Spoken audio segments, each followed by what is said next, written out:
નમસ્તે મિત્રો, આજે આપણે વાત કરવાના છે પટેલની વહુ સાથે બનેલી ઘટના. લગભગ 10 વર્ષ પહેલાંની આ વાત છે. સૌરાષ્ટ્રના એક શાંત અને સંસ્કારી ગામની, જ્યાં લોકો આજે પણ એકબીજાની નામથી નહીં પરંતુ સંબંધથી ઓળખે છે. એક ગામમાં પટેલ પરિવાર વસતો હતો. ખેતી એ જ એમનો મુખ્ય આધાર. 2 વીઘા જમીન, એક જૂનું મકાન અને ઘરમાં મા બાપ સાથે એકમાત્ર દીકરો વિજય. ભણેલો હતો, પરંતુ નોકરી એવી નહોતી કે ઘરનું નસીબ બદલી નાખે. છતાં સંસ્કાર એવા કે ગામમાં દરેક તેને ઇજ્જત આપતો.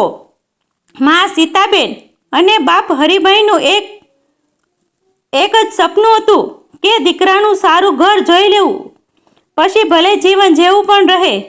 સમય જતાં લગ્નની વાતો શરૂ થઈ. ઘણા સંબંધ આવ્યા, પરંતુ કોઈને તો દીકરાની નોકરી ઓછી લાગી, કોઈને ઘર નાનું લાગ્યું, કોઈને ખેતી ઓછી લાગી.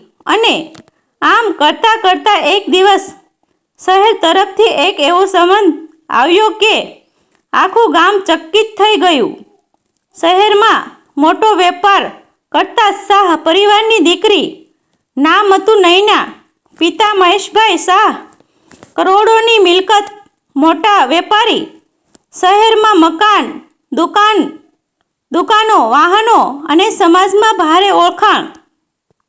શરૂઆતમાં તો હરિભાઈને વિશ્વાસ જ ન આવ્યો કે આવા ઘરથી તેમના ઘરે સંબંધ આવશે.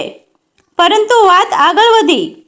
દીકરીને ગામ ગમ્યું, દીકરાની સાદગી ગમી અને આમ ધીમે ધીમે લગ્ન નક્કી થવાની દિશામાં વાત પહોંચી. લગ્નની તૈયારી શરૂ થઈ ત્યારે જ હરિભાઈ અને સીતાબેનને સમજાઈ ગયું કે આ લગ્ન ચહેલા નથી. સીધી દહેજની વાત કોઈએ કરી નહીં, પરંતુ રીત રિવાજ પ્રમાણે લગ્ન ભવ્ય થવા જોઈએ એવું વારવાર કહેવામાં આવતું. શહેરના લોકો આવશે, ઇજ્જતના પ્રશ્ન છે, દીકરી એક જ છે. અને આ બધાની વચ્ચે પટેલ પરિવાર ચૂપચાપ માથું હલાવી દેતો, કારણ કે સામે પૈસાની શક્તિ હતી અને સામે દીકરીનું ભવિષ્ય હતું. લગ્નનો દિવસ આવ્યો. ગામમાં ક્યારે ન જોયો હોય એવો સમારંભ યોજાયો. મોટા મંડપ, લાઈટો, ભોજનની લાંબી કતારો. લોકો આશ્ચર્યમાં કે આ ગામમાં આવી ભવ્યતા ક્યારેય જોઈ નથી. નૈના સોનાના દાગીનામાં ઝગમગતી હતી. લોકો વખાણ કરતા થાકતા નહીં, પરંતુ સીતાબેનના મનમાં એક જ ખટક હતી, કારણ કે દરેક વખાણમાં તેમને પોતાનું નાનુપણું દેખાતું, પોતાના ઘરનું સાદુપણું દેખાતું. લગ્ન બાદ નૈના સાસરીએ આવી. શરૂઆતમાં બધું સારું લાગતું. નૈના ખૂબ સંસ્કારી હતી. વહેલી સવારમાં ઉઠે, ઘરકામમાં મદદ કરે, સાસુ સસરાને માન આપે. પરંતુ ગામના ઘરમાં અને શહેરમાં ઉછરેલી દીકરીના સંસ્કારમાં એક જ ફરક તો હતો જ. ક્યારેક અજાણ્યામાં જ તેના મોઢેથી એવી વાત નીકળી જતી કે સીતાબેનના હૃદયમાં કાંટા સૂભી જાય. અહીં તો રસોઈ બહુ વહેલી થાય છે, શહેરમાં તો આવું નથી થતું.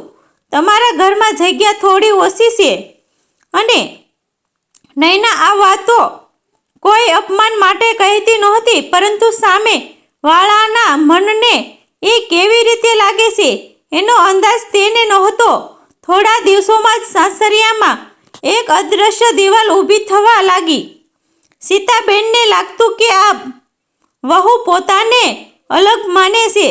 હરિભાઈને લાગતું કે તેમના ઘરનું માન ધીમે ધીમે ઘટતું જાય છે. અને વિજય બંને વચ્ચે ફસાઈ ગયો હતો. એક તરફ મા બાપની લાગણી, બીજી તરફ પત્નીનો સાથ, અને કોઈને દુઃખ ન થાય એ માટે તે ઘણી વખત ચૂપ રહી જતો. એક દિવસ નૈનાના પિતાનું જન્મદિવસ હતું. શહેરમાં મોટો કાર્યક્રમ રાખ્યો ગયો. આખો પટેલ પરિવાર બોલાવાયો.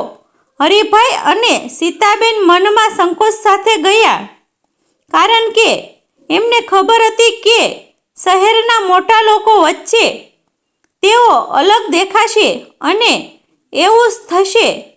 મોટા મકાન, મોટા લોકો, મોંઘા કપડાં અને વચ્ચે પટેલ પરિવાર પોતાની સાદગી સાથે બેઠો હતો. કેટલાક લોકોના નજરમાં એક પ્રકારની કરુણા હતી અને કેટલાકની નજરમાં અજાણ્યું હાસ્ય. કાર્યક્રમ દરમિયાન નૈનાના પિતાએ જાહેરમાં કહ્યું કે દીકરીને અમે કોઈ વાતની કમી રાખી નથી.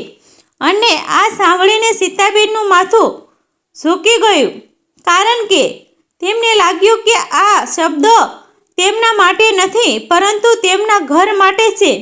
અને એ ક્ષણે એક એવી ઘટના બની જે પટેલ પરિવાર માટે જીવનભર ન ભૂલાય તેવી હતી. ભોજન સમયે એક મહેમાને મજાકમાં કહ્યું, નૈના તો હવે ગામમાં રહેશે, ત્યાં એને એડજસ્ટ થવું પડશે. અને સામે બેઠેલા બીજા મહેમાને હસતા હસતા જવાબ આપ્યો, પૈસા હોય તો બધું એડજસ્ટ થઈ જાય. આ વાત નૈનાને સાંભળી, પરંતુ હરિભાઈ અને સીતાબેનના કાનમાં એ શબ્દો વીજળીની જેમ પડ્યા. એમને લાગ્યું કે આખા સમાજ સામે તેમનું અપમાન થયું છે અને એ અપમાન માટે જવાબ આપવાની શક્તિ એમની પાસે નહોતી.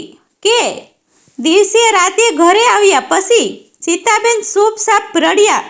હરિભાઈ મૌન રહ્યા અને વિજય સમજતો હતો કે આ લગ્ન માત્ર બે વ્યક્તિનો નહીં પરંતુ બે અલગ દુનિયાઓને જોડે છે, જ્યાં એક તરફ પૈસાનો ગર્વ છે અને બીજી તરફ સંસ્કારની શાંતિ. આ ઘટના પછી સાસરિયામાં વાતાવરણ બદલાયું. નૈના કંઈ કહે નહીં, છતાં તેની હાજરી સીતાબેનને યાદ અપાવતી કે તેઓ એક શ્રીમંત વહુ લાવ્યા છે અને આ બહુનું જીવન ક્યારેક તેમના ઘરના સંસ્કારથી મોટી છે અને ક્યારેક તેમના ઘર માટે ભારરૂપ લાગે છે.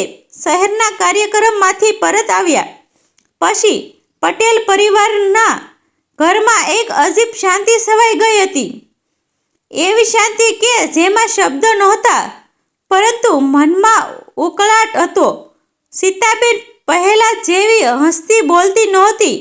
હરિભાઈ વધારે સમય બહાર ખેતરમાં રહી જતા અને વિજય બંને વચ્ચે સમતોલન રાખવાનો પ્રયત્ન કરતો રહ્યો, પરંતુ અંદરખાને તે પણ સમજતો હતો કે લગ્ન પછી માત્ર વહુ આવી નથી પરંતુ એક એવી દુનિયા આવી છે જે તેમના ઘરના પાપની મોટી છે. નૈના એ આ વાત બદલવાનો અનુભવ હતો. સાસુના ચહેરાની શાંતિ, સસરાની આંખોની ખાલીપણું અને પતિની મૌનતા તેને કંઈક કહેતી હતી, પરંતુ તે કંઈ બોલતી નહોતી, કારણ કે તેને ખબર હતી કે શબ્દ નહીં કામ નહીં કરે. અહીં સમજણ અને સમય જોઈએ. થોડા દિવસોમાં જ નૈનાને શહેરથી સમાચાર મળ્યા કે તેના પિતાની તબિયત અચાનક ખરાબ થઈ છે. મોટા વેપારના દબાણ અને વર્ષોથી ચાલતા તણાવને કારણે તેમને હોસ્પિટલમાં દાખલ કરવાના થયા. અને આ સમાચાર નૈનાના માટે પાત્ર દીકરી તરીકે નહીં પરંતુ પરિવારની જવાબદારી સભ્ય તરીકે પણ ભારે હતા. નૈનાએ વિજયને કહ્યું કે તેને થોડા દિવસ માટે શહેર જવું પડશે. વિજયે કોઈ પ્રશ્ન કર્યા વગર હા પાડી, પરંતુ સીતાબેનના મનમાં ફરી એક ખટક ઊભી થઈ. તેમને લાગ્યું કે હવે તો વહુ પોતાના પૈસાવાળા લોકો વચ્ચે જ રહેવાની છે અને આ ઘર તો માત્ર નામ પૂરતું રહેશે. આ વિચારો સાથે જ સીતાબેનના મનમાં એક પ્રકારની હીન ભાવના પેદા થવા લાગી. શહેરમાં નૈનાએ જે જોયું તેણે ક્યારેય વિચાર્યું પણ નહોતું. પિતાની તબિયત સાથે સાથે વેપારની હાલત પણ નબળી થઈ હતી. મોટા ભાગના વ્યવહારો નૈનાના નામે હતા કારણ કે પિતાએ દીકરી પર વિશ્વાસ રાખીને ઘણા કાગળો પહેલેથી જ તેના નામે કરી દીધા હતા અને હવે પિતા બેડ પર હતા ત્યારે આખી જવાબદારી નૈનાના ખંભા પર આવી પડી હતી. અહીં પહેલી વાર નૈનાને પોતાના શ્રીમતની સાચી સમજણ પડી કે પૈસા માત્ર સુખ નથી આપતા પરંતુ જવાબદારી પણ આપે છે. થોડા દિવસોમાં નૈનાએ એવો નિર્ણય લેવા શરૂ કર્યા જેનાથી વેપાર સંભળી જાય, જમીન વેચવી ન પડે અને પરિવારનું નામ બસી રહે. આ બધું કરતી વખતે નૈનાને વારવાર સાસરીએ યાદ આવતી. ત્યારનું સાદું જીવન, સાસુનો શાંત સ્વભાવ અને સસરાની ઈમાનદારી, અને ત્યારે તેને સમજાયું કે પૈસાથી મોટી કંઈક છે અને એ છે સંબંધ. આ દરમિયાન પટેલ પરિવાર પર એક નવો સંકટ આવી પડ્યો. હરિભાઈએ ખેતી માટે લીધેલું જૂનું દેવું હવે બેંક તરફથી દબાણ બનીને સામે આવ્યું. જો સમયસર પૈસા ન ભરાય તો જમીન ગીરવે જવાની હતી. હરિભાઈએ આ વાત ઘરમાં કોઈને કહી નહીં, પરંતુ ચિંતા તેની આંખોમાં દેખાતી હતી. વિજય સમજી ગયો કે કંઈક મોટું છે, પરંતુ પિતા કંઈક બોલતા નહોતા. નૈના થોડા દિવસ પછી સાસરી પરત આવી. તેના ચહેરા પર થાક હતો, પરંતુ મનમાં દૃઢતા હતી. તેને સાસરીમાં કોઈને કંઈ કહ્યા વગર હરિભાઈના નામે ચાલતા દેવાની માહિતી મેળવી અને એક રાતે ચૂપચાપ શહેરના માણસોને બોલાવીને આખું દેવું ચૂકવી દીધું. કોઈને ખબર પણ ન પડે તે રીતે, કારણ કે તેને લાગ્યું કે મદદ બદલાવવાની નથી કરવાની છે, પરંતુ સત્ય ક્યાં છુપાય છે. ગામમાં થોડા જ દિવસોમાં વાત ફેલાઈ ગઈ કે પટેલ પરિવારનું દેવું કોઈક અજાણ્યા હાથથી ચૂકવાઈ ગયું છે. લોકો અણધારી વાતો કરવા લાગ્યા. કોઈ કહે વહુએ પૈસા આપ્યા, કોઈ કહે સાસરી હવે વહુના પૈસા ચાલે છે. અને આ વાતો સીતાબેનના કાનમાં પડતા તેનું હૃદય બહુ બોજીલું થતું ગયું. તેમને લાગ્યું કે હવે તો લોકો સામે માથું ઊંચું રાખવાનું પણ મુશ્કેલ બનશે. એક સાંજે ચિત્તાબેન નૈનાને બોલાવીને બેઠા. અવાજમાં કડવાશ નહોતી, પરંતુ દુઃખ હતું. તેમણે કહ્યું કે દીકરી, જો કંઈક મદદ કરવી હોય તો પૂછવી જોઈએ.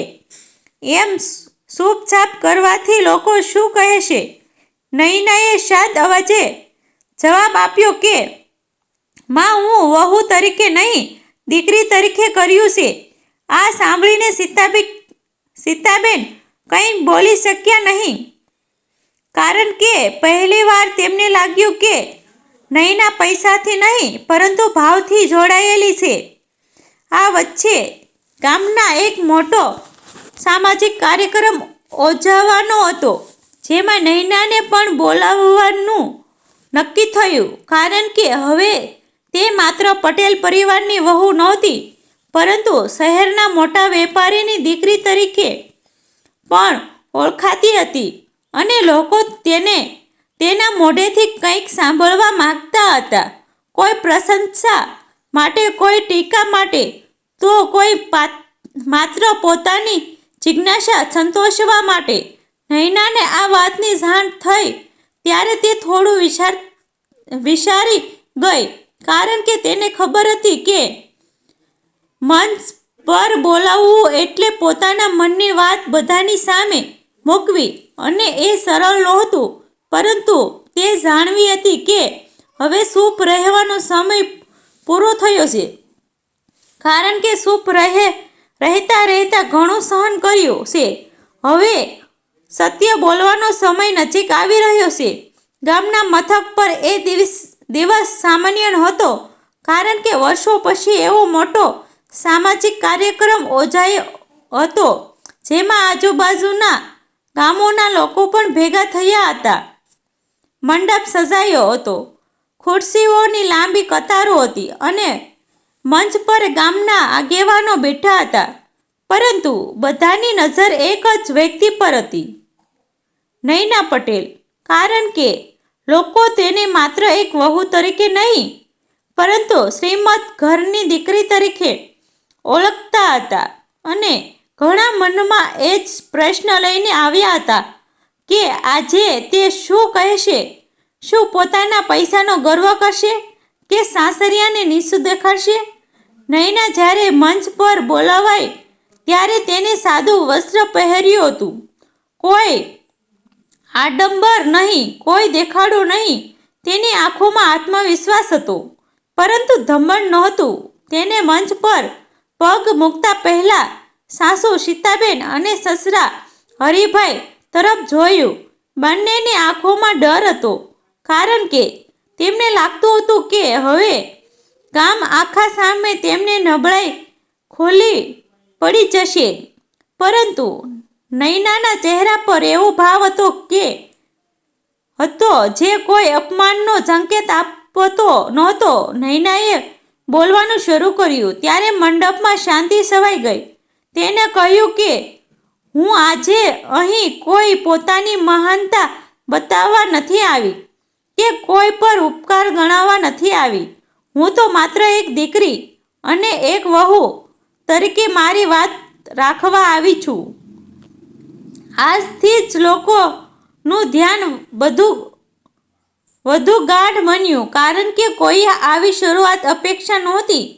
તેણે આગળ કહ્યું કે મારા લગ્ન થયા ત્યારે લોકો કહેતા કે હું શ્રીમંત ઘરની દીકરી છું અને મારી સાસરી સાદી છે, પરંતુ કોઈએ એ પૂછ્યું નહીં કે શ્રીમતાઈ શું છે? શું માત્ર પૈસા હોવું એ જ શ્રીમતાઈ છે કે પછી સંસ્કાર, સહનશીલતા અને સંબંધોનું માન પણ તેમાં આવે છે? આ શબ્દ સાંભળીને સીતાબેનની આંખોમાં આંસુ ભરાયા, કારણ કે પહેલીવાર કોઈએ તેમના મનની વાત જાહેરમાં કહી હતી. નૈનાએ ખુલાસો કર્યો કે તેને સાસરીમાં આવ્યા પછી ઘણી વાતો લાગી. ક્યારેક પોતાની વાતોથી અનજાણે દુઃખ આપ્યું, ક્યારેક લોકોના શબ્દોથી પોતે દુઃખી થઈ, પરંતુ જેણે ક્યારેય જવાબ આપ્યો નહીં, કારણ કે તેને લાગતું હતું કે સંબંધોમાં જવાબ નહીં, સમજણ જરૂરી છે. તેને કહ્યું કે મારા પિતાએ મને પૈસા આપ્યા, પરંતુ મારી સાસુએ મને સહન કરવાનું શીખવ્યું અને મારા સસરાએ મને ઈમાનદારી શીખવી. આ સાંભળીને હરિભાઈની આંખોમાં આંસુ વહી નીકળ્યા. પછી નૈનાએ દેવાની વાત સ્વીકારી. તેણે કહ્યું કે હા, મેં મારા સાસરિયાનું દેવું ચૂકવ્યું છે, પરંતુ એ કોઈ ઉપકાર નહોતો. જેમ દીકરી પિતાનું ઘર સંભાળે છે, તેમ મેં મારા ઘરને સંભાળ્યું છે. અને જો કોઈ ઘરમાં દીકરીના પૈસા આપે તો એ ઘરની ઇજ્જત ઘટતી નથી, પરંતુ વધે છે. આ શબ્દ મંડપમાં બેઠેલા ઘણા લોકોના દિલે સ્પર્શ ગયા, કારણ કે સમાજમાં અત્યાર સુધી ઉલટું જ માનવામાં આવતું હતું. નૈનાએ અંતમાં કહ્યું કે આજે જો મને કોઈ પૂછે કે હું શ્રીમંત છું કે નહીં, જો હું ગર્વથી કહું કે હા, હું શ્રીમંત છું, કારણ કે મને એવા સાસુ સસરા મળ્યા છે જેમણે મને દીકરી માનવાની કોશિશ કરી, ભલે ક્યારેક ભૂલ થઈ હોય, અને મને એવો પતિ મળ્યો છે જે બંને તરફ સાસુ રાખવા માગે છે. આ શબ્દો સાંભળીને વિજય મંચની નીચે ઊભો રહી શક્યો નહીં. તેની આંખો ભીની થઈ ગઈ. નૈનાનું ભાષણ પૂરું થતાં જ થોડી ક્ષણો માટે શાંતિ રહી અને પછી આખા મંડપમાં તાળીઓ ગૂંજવા લાગી. આ તાળીઓ માત્ર પ્રશંસા માટે નહોતી, પરંતુ સ્વીકાર માટે હતી. સ્વીકાર એ વાતનો કે પૈસા કરતાં સંસ્કાર મોટા છે, અને વહુના શ્રીમતથી નહીં, પરંતુ તેના વર્તનથી પરિવાર મોટો બને છે. કાર્યક્રમ પછી સીતાબેન અને હરિભાઈ મંચ પર ગયા. બંનેએ નૈનાની સામે હાથ જોડ્યા, જાહેરમાં માફી માંગી અને કહ્યું કે અમે ક્યારે તને સમજી ન શક્યા, પરંતુ આજે સમજાયું કે દીકરી હોય કે વહુ, હૃદય સાસુ હોવું હોય તો ઘર સ્વર્ગ બની જાય. આ દ્રશ્ય જોઈને ઘણા લોકોની આંખો ભીની થઈ ગઈ. સમય પસાર થયો. પટેલ પરિવારનું ઘર એ સાદું રહ્યું, પરંતુ હવે તેમાં કોઈ હીન ભાવના નહોતી. નૈના રસોઈમાં સાસુ સાથે કામ કરતી, હરિભાઈ ખેતરમાં વિજય સાથે હસતા અને ઘરનું વાતાવરણ બદલાઈ ગયું. હવે ત્યાં પૈસાની ચર્ચા નહીં, પરંતુ સંબંધોની કદર થતી હતી. આ ઘટના પછી ગામમાં એક નવો વિચાર જન્મ્યો. લોકો વહુને પૈસાના તોલે નહીં, પરંતુ સંસ્કારના તોલે માપવા લાગ્યા અને પટેલ પરિવાર માટે નૈના માત્ર શ્રીમંત દીકરી નહીં, પરંતુ ઘરની શાન બની ગઈ. કારણ કે સાચી શ્રીમંતાઈ બેંકમાં નહીં, પરંતુ મનમાં હોય છે. અને જ્યાં સંસ્કાર હોય ત્યાં સુખ આપોઆપ આવી જાય છે. મિત્રો, આ વાર્તા કાલ્પનિક છે. તેમાં આવતા તમામ પાત્રો, દ્રશ્ય, સ્થળ, દરેક વસ્તુ કાલ્પનિક છે. મિત્રો, આ વાર્તા ગમે તો શેર કરી દેજો. આભાર મિત્રો.